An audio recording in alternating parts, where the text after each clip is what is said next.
Rupanya Khadijah sudah dikenal pada saat itu. Banyak yang melamar, ya, tapi beliau selalu menolak.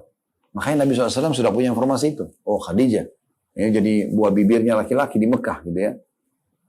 Walaupun dia berumur 40 tahun pada saat Nabi SAW 25 tahun, tapi Khadijah ini diinginkan oleh banyak laki-laki. Maka Nabi SAW mengatakan, Khadijah binti Khuwailid, untuk apa dia mau sama saya? Dia seorang, maksudnya dia orang yang sempurna fisik, jarum nasabnya, dia juga kekaya. Sementara banyak laki-laki Quraisy yang ditolak sama dia. Maka Nabi SAW mengatakan, bila engkau setuju, maka sisanya menjadi urusanku. Maka Nabi SAW pun tidak banyak berpikir lama, atau tidak berpikir lama, mengatakan, baiklah, saya setuju. Nabi SAW segera kembali kepada Khadijah dan menyampaikan bahwa, atau menyampaikan berita baik, ya. Berita baik tersebut, bahwasanya Nabi Muhammad atau Muhammad SAW menyetujui, ya, pernikahan atau lamaran tersebut, ya, bisa kita katakan begitu. Dan Khadijah pun sangat gembira. Ini juga satu pelajaran penting yang bisa kita ambil, ya, bagaimana seorang muslim teman-teman sekalian kalau dalam melakukan satu perbuatan baik, nggak usah ditunda-tunda. Kita sudah tahu ini orangnya baik, untuk apa kita bilang saya berpikir dulu, saya masih mau begini dan begitu dulu. Padahal sebenarnya udah jelas-jelas bagus gitu. Kecuali kita masih ragu, tapi kalau sudah oke, kenapa enggak, gitu kan? Apalagi kita memang ta'arufnya itu terjadi setelah menikah, bukan sebelum menikah. Sebelum menikah itu banyak orang yang hanya sekedar memberikan biografi diri dia atau biodatanya saja. Orang belum banyak tahu tentang dia. Biasanya nanti setelah menikah baru terjadi interaksi, barulah ada gesekan-gesekan biasanya gitu ya. Makanya ta'aruf yang sebenarnya justru setelah akad nikah gitu ya. Tentu ada orang yang bisa adaptasi, ada juga orang akhirnya memutuskan untuk tidak melanjutkan rumah tangga memang karena tidak bisa adaptasi, itu hak-hak pribadi saja gitu ya. Maka itu bisa terjadi. Lalu pada saat itu diaturlah pernikahan yang suci tadi ya. Ini pernikahan pertama Nabi SAW dan Nabi SAW didampingi oleh dua pamannya, Abu Talib dan juga Hamzah. Dari pihak Khadijah didampingi oleh ayahnya langsung, Khuwailid, dan juga sepupunya yang bernama Waraqah bin Naufal. Ini salah satu pendeta Nasrani yang nanti juga punya kisah mendukung Nabi SAW dan menyampaikan kalau Nabi seorang Nabi setelah Nabi mendapatkan wahyu pertama 5 ayat dalam surah Al-Alaq. Nanti akan kita jelaskan itu di waktunya insyaAllah.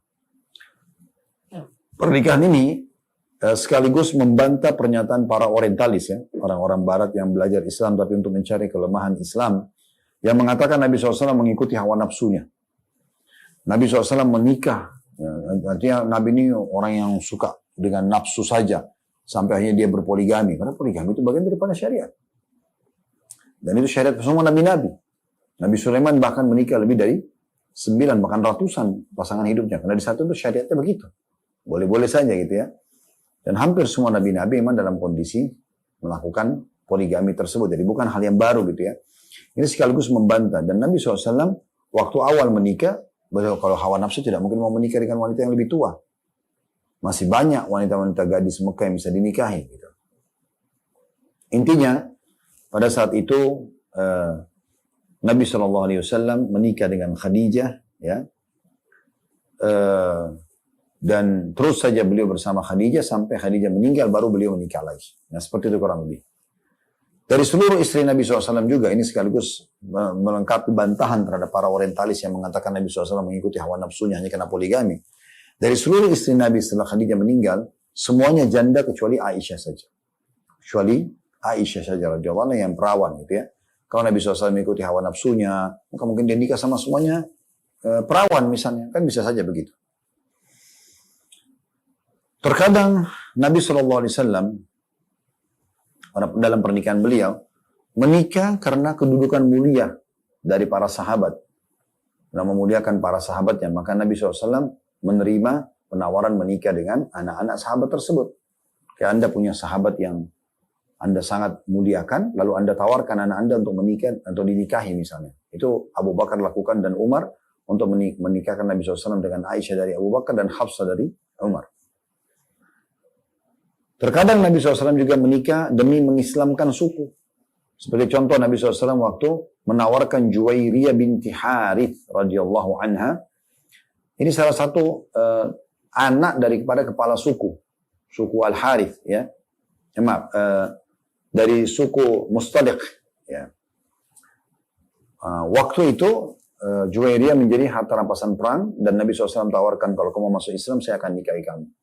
Maka akhirnya dia pun masuk Islam dan Nabi SAW bebaskan, dan karena dia dibebaskan dinikahi oleh Nabi SAW, maka seluruh sahabat membebaskan sukunya dia.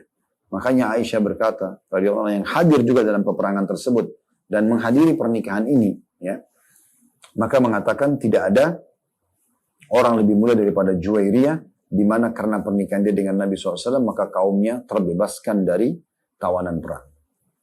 Terkadang Nabi SAW juga menikah karena ingin membantu, seperti pernikahan Nabi SAW dengan Ummu Salamah radhiyallahu anha, di mana Ummu Salamah lebih tua dari Nabi SAW, dan beliau menikahi karena Ummu Salamah butuh pendamping, gitu ya. Terkadang juga dalam rangka penjelasan hukum syariat, seperti pernikahan Nabi SAW dengan Zainab binti Jahash radhiyallahu anha, yang merupakan mantan istrinya Zaid ibn Harithah, anak angkat Nabi SAW. Karena anak angkat itu bukan anak kandung, tidak dianggap istrinya itu anak mantu yang menjadi mahram, ya, karena dalam syariat Allah Subhanahu wa taala mahram, ya. Dalam arti kata di sini kalau seseorang menikah dengan misalnya laki-laki menikah sama perempuan, saya menikah misalnya sama seorang wanita, maka ibu istri saya itu akan menjadi mahram abadi, kan gitu. Begitu juga saya akan menjadi mahram abadi. Jadi timbal balik, dia akan menjadi mahram abadi anak mantunya, dan anak mantu akan menjadi mahram abadi buat mertuanya. Nah seperti itu. Sama juga kalau dibalik, istri saya menjadi anak mantu dari ayah saya, atau mahram abadi buat ayah saya pun mahram buat istri saya. Walaupun misalnya suami saya sudah tidak bersama. Nah ini tidak terjadi pada anak angkat. Ada dulu satu syariat, ada satu kejadian, Zaid bin Harithah menikah dengan Zainab binti Jahash. Lalu rumah tangga mereka tidak bisa dilanjutkan, terjadilah perceraian. Setelah selesai perceraian, Allah Subhanahu wa taala yang menikahkan Nabi SAW dengan Zainab untuk menjelaskan sebuah hukum kalau boleh menikah dengan mantan pasangan anak angkat. Kalau anak kandung tidak boleh. Ya. Nah, seperti itu kurang lebih. Yang terpenting adalah Allah Subhanahu wa taala yang menekankan bahwa Nabi SAW hanya mengikuti wahyu dan bukan keputusan beliau sendiri. Pernikahan-pernikahan ini pun semua terjadi karena perintah Allah Subhanahu wa taala. Sehingga terbantahkanlah semua syubhat daripada para orientalis tersebut. Dan Allah mengekalkan dalam surah An-Najm, surah nomor 53 ayat 3 sampai ayat 4, "Ma zagal basar wa ma tagha, laqad ra'ahu bil ufuqil mubin." Maaf, "Wa ma yantiqu 'anil hawa." Ayat, "Wa ma yantiqu 'anil hawa in huwa illa wahyu yuha." Dan tidaklah diucapkan Al-Qur'an itu menurut kemauan atau hawa nafsu Nabi Muhammad SAW. Ucapan yang diucapkan hanyalah wahyu yang diwahyukan kepadanya. Allah yang Maha Suci mengaruniai Nabi SAW anak dari Khadijah 6 orang. Ya, 2 laki-laki dan 4 perempuan. 2 laki-laki yang sangat masyhur adalah Qasim, Al-Qasim. Makanya Nabi SAW punya julukan Abul Qasim. Dan yang kedua Abdullah.